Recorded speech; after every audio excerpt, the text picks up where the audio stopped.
ശബരിമല സ്വർണ്ണക്കൊള്ളയിൽ ഇഡിയുടെ വ്യാപക റെയ്ഡ് നടക്കുകയാണ്. 21 ഇടങ്ങളിലാണ് റെയ്ഡ്. പ്രതികളായ പത്മകുമാർ, എൻ വാസു, മുരാരി ബാബു എന്നിവരുടെ വീടുകളിൽ ഉൾപ്പെടെയാണ് ഇഡി പരിശോധന നടത്തുന്നത്. വിവരങ്ങളുമായി സിജോ വി ജോൺ ചേരുകയാണ്. സിജോ, ഇഡി നേരത്തെ തന്നെ ECRക്ക് രജിസ്റ്റർ ചെയ്ത ഒരു പ്രാഥമിക അന്വേഷണമൊക്കെ നടത്തിയിരുന്നു. ഇപ്പോൾ പ്രതികളുടെ വീടുകളിൽ ഉൾപ്പെടെ പരിശോധന നടക്കുന്നതെന്നൊക്കെയാണ് അറിയുന്നത്. ആരുടെയൊക്കെ വീടുകളിൽ എവിടെയൊക്കെയാണ് റെയ്ഡ്? വളരെ വേഗത്തിലുള്ള നടപടികളുമായി ഇഡിയും കടക്കുകയാണ്. പ്രതികളുടെ വീടുകളിൽ എത്തിയായിട്ടാണ് ഇപ്പോൾ പരിശോധന നടത്തുന്നത്. എ പത്മകുമാറിന്റെ ആറന്മുളയിലെ വീട്ടിലുണ്ട്, എൻ വാസുവിന്റെ തിരുവനന്തപുരം പേട്ടയിലുള്ള വീട്ടിലുണ്ട്.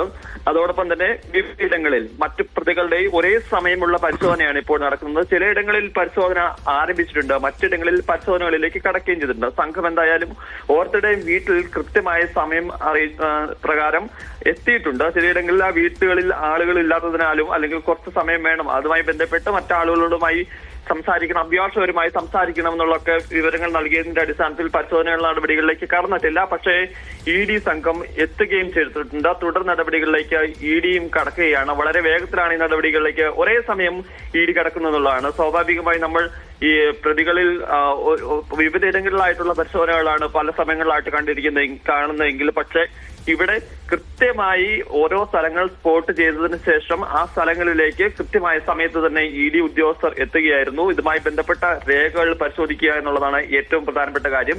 നിലവിൽ ഈ പ്രതിയേർക്കപ്പെട്ടവരാരും അല്ലെങ്കിൽ അറസ്റ്റിലായവരാരും ജയിൽ മോചിതരായിട്ടില്ല, അവർക്കാർക്കും ജാമ്യം ലഭിച്ചിട്ടില്ല. അതുകൊണ്ട് പ്രതികൾ അവിടെ ഇല്ല. പക്ഷേ ഇവരുമായി ബന്ധപ്പെട്ട ഇടങ്ങളിലേക്ക് അന്വേഷണം വ്യാപിപ്പിക്കുക, ഇതുമായി ബന്ധപ്പെട്ട നിർണായക തെളിവുകൾ പരിശോധിക്കുക എന്നുള്ളതാണ്.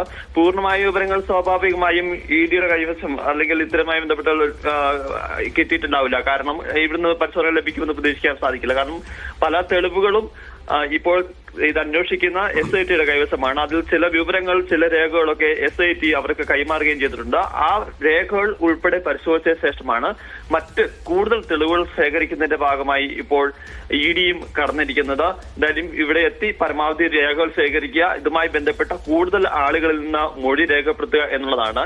എന്തായാലും ഈ രേഖകൾ മറ്റു കാര്യങ്ങൾ പരിശോധിച്ചതിന് ശേഷം, ചോദ്യം ചെയ്യലിന് ശേഷം തുടർ നടപടികളിലേക്ക്, അറസ്റ്റ് ഉൾപ്പെടെയുള്ള നടപടികളിലേക്ക്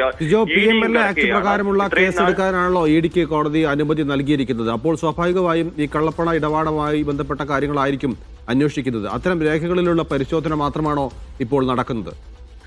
പ്രാഥമിക ഘട്ടം എന്ന നിലയിൽ അത്തരം പരിശോധനകളിലേക്കാണ് ഇഡി ഇപ്പോൾ നീങ്ങുന്നത്. ഈ ഇടപാടുമായി ബന്ധപ്പെട്ട് നിർണായകമായ പല രേഖകളും വിവരങ്ങളും ഒക്കെ SIT ആണ് പ്രാഥമിക ഘട്ടത്തിൽ ശേഖരിച്ചിരുന്നത്. അവരുടെ നേതൃത്വത്തിലാണ് അന്വേഷണം നടത്തുകയും ചെയ്തിരിക്കുന്നത്. ഇത്തരത്തിലുള്ള പല വിവരങ്ങളും ഉൾപ്പെടുന്ന രേഖകൾ SIT ഇഡിക്ക് കൈമാറുകയും ചെയ്തിട്ടുണ്ട്. അതിന്റെ ഒരു പ്രാഥമിക പരിശോധന നടത്തി അതിൽ നിന്ന് കൂടുതൽ തെളിവുകൾ ശേഖരിക്കുക എന്ന ലക്ഷ്യത്തോടെയാണ് ഇഡി ഇപ്പോൾ എത്തിയിരിക്കുന്നത്. സൂചിപ്പിച്ച പോലെ തന്നെ ഇഡി പരിശോധിക്കുന്ന പ്രധാനമായും കള്ളപ്പണ ഇടപാടുകൾ തന്നെയാണ്. അതാണ് ഇഡിയുടെ അന്വേഷണ പരിധിയിൽ വരികയും ചെയ്യുക.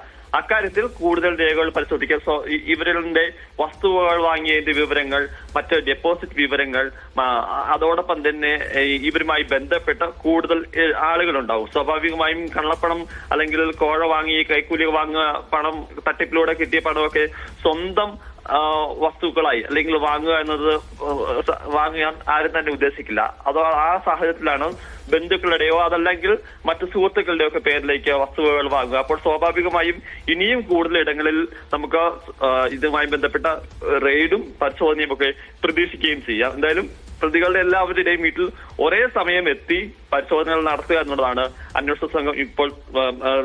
സിജോ, ഈ പ്രതികളുടെ വീട്ടിൽ പരിശോധന നടക്കുക എന്ന് പറയുമ്പോൾ പ്രതികൾ എല്ലാവരും ജയിലിലാണ് ഉള്ളത്. ഏതാണ്ട് 11-12 പേരുടെ അറസ്റ്റ് SIT നടത്തിയിട്ടൊക്കെ ഉണ്ട്. അപ്പോൾ ഇനി ഈ റെയ്ഡിന് പിന്നാലെ തന്നെ അവരെ കസ്റ്റഡിയിലെടുത്ത് ചോദ്യം ചെയ്യേണ്ടതൊക്കെ ഉണ്ടല്ലോ. അത്തരം നടപടികളും ഉടൻ ഉണ്ടാകുമോ ഇഡിയുടെ ഭാഗത്തുനിന്ന്? അത് ഈ രേഖകളുടെ കൃത്യമായ പരിശോധനകളായിരിക്കും പ്രാഥമിക ഘട്ടത്തിൽ പൂർത്തിയാക്കുക. അതിനുശേഷമായിരിക്കും ഇവരെ ചോദ്യം ചെയ്യാൻ പോവുക. നമുക്ക് ഈ ഘട്ടത്തിൽ പറയാം, ഇവിടെ പരിശോധന ഇവിടെ കൊണ്ട് അവസാനിക്കില്ല. ഞാൻ നേരത്തെ സൂചിപ്പിച്ചതുപോലെ തന്നെ ഇവരുമായി ബന്ധപ്പെട്ട മറ്റിടങ്ങളിലും കൂടുതൽ പരിശോധനകൾ ഉണ്ടാകും. അത് വ്യക്തികൾ മാത്രമായിരിക്കില്ല, ഇവരുടെ സ്ഥാപനങ്ങൾ കേന്ദ്രീകരിച്ചുള്ള അന്വേഷണം നടക്കുന്നുണ്ട്. കാരണം ഈ കള്ളപ്പണമൊക്കെ വെളുപ്പിച്ചിരിക്കുന്നത് ഇവിടെ പലരുടെയും ഇവരുടെയോ അല്ലെങ്കിൽ ഇവരുടെ ബന്ധുക്കളുടെയോ ഒക്കെ ഇവരുടെ വിവിധ സ്ഥാപനങ്ങളുണ്ട്. അത്തരം സ്ഥാപനങ്ങളിൽ പണം ഇൻവെസ്റ്റ് ചെയ്തിട്ടുണ്ട്, അത് ബിസിനസ് നടത്തുന്നുണ്ട് തുടങ്ങിയ വിവരങ്ങളും സംശയങ്ങളും ഒക്കെ ഇഡിക്കുണ്ട്. അതുകൊണ്ട് സ്വാഭാവികമായും അത്തരം പരിശോധനകൾ കൂടുതൽ ഇടങ്ങളിലേക്ക് നടത്താനും ഇഡി തീരുമാനിച്ചിട്ടുണ്ട്.